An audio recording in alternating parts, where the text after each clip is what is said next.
সহপাঠী হত্যার বিচারের দাবিতে ফের রাজপথে তেজগাঁ কলেজের শিক্ষার্থীরা। পৌনে 10টা থেকে বেলা 2টা পর্যন্ত ফার্মগেট সড়ক অবরোধ করেন তারা। হঠাৎ করেই 4 ঘন্টারও বেশি সময় সড়ক অবরোধ থাকায় বিভিন্ন গন্তব্যে যাওয়া ও অফিসগামী মানুষ ব্যাপক ভোগান্তির শিকার হন।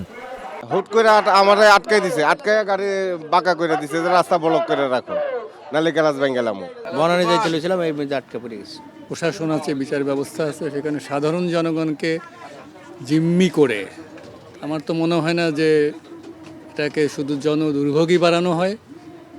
আর এটা তো যারা করতেছে তারা অনেকে বুঝে করতেছে, অনেকে না বুঝে করতেছে। বাস আটকা রাখলো, অফিসে যাইতে পারতেছে, অফিস থেকে ফোন করতেছে যাওয়ার জন্য।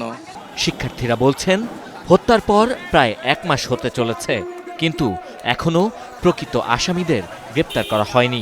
এই হত্যায় তেজগাঁ কলেজ ছাত্রদলের রাকিব, তরুণ আর সেলিম সহ আরও বেশ কয়েকজন জড়িত বলেও অভিযোগ করেন শিক্ষার্থীরা। আমাদের যেই পরিমাণ সময় দেওয়া হয়েছিল সেই সময় পার হয়ে আজকে আরও অনেক দিন। তো এই প্রশাসনের গাফিলতির কারণে আমরা আজকে আবার ফার্মগেট অবরোধ করেছি, যাতে আমরা আমাদের ভাইয়ের বিচার পাই। ওনারা আমাদের অনেক পুলিশ আছে যে আমাদের গায়ে হাত করছে, রেকর্ড ভিডিও আছে, পরে সব কিছু নিয়ে এখানে নামা হয়েছে। তেজগাঁ কলেজ ছাত্রদলের সভাপতি এবং সেক্রেটারি তরুণ সেলিম, তারা আর কি ডিসেম্বর 6 তারিখ তারা হোস্টেলে আর কি মদ্যপান করতেছিল ছাদে। তো আমাদের কিছু সাধারণ শিক্ষার্থীরা দেখে ফেলছে, ওই সময় তারা লাঠিচার্জ করছে। তার মধ্যে 3 জন আহত হয়েছে, 2 জন সুস্থ হয়েছে এখন আলহামদুলিল্লাহ, কিন্তু একজন মারা গেছে, সাকিব। হত্যায় জড়িত 2 জনকে এরই মধ্যে গ্রেপ্তার করেছে পুলিশ। বাকিদের গ্রেপ্তারে চলছে অভিযান। ডিবি কাজ করার পর থেকে আমরা কিন্তু ব্যক্তি চিহ্নিত করতে পেরেছি। এই ঘটনার সাথে সরাসরি সম্পৃক্ত যারা আছেন, যাদেরকে আমরা সিসি ফুটেজকে দেখে চিহ্নিত করতে পেরেছি, তাদেরকে কিন্তু আমরা আইনের আওতায় নিয়ে আসার জন্য আমাদের এখন আটকের যে বিষয়টি আছে সেটা কিন্তু চলমান করেছি। তবে যে ভিকটিম যে ছিল সাকিব, সে কিন্তু ছাত্রদলের কিছু লোকজনের সাথে কিন্তু তার উঠা বসা ছিল।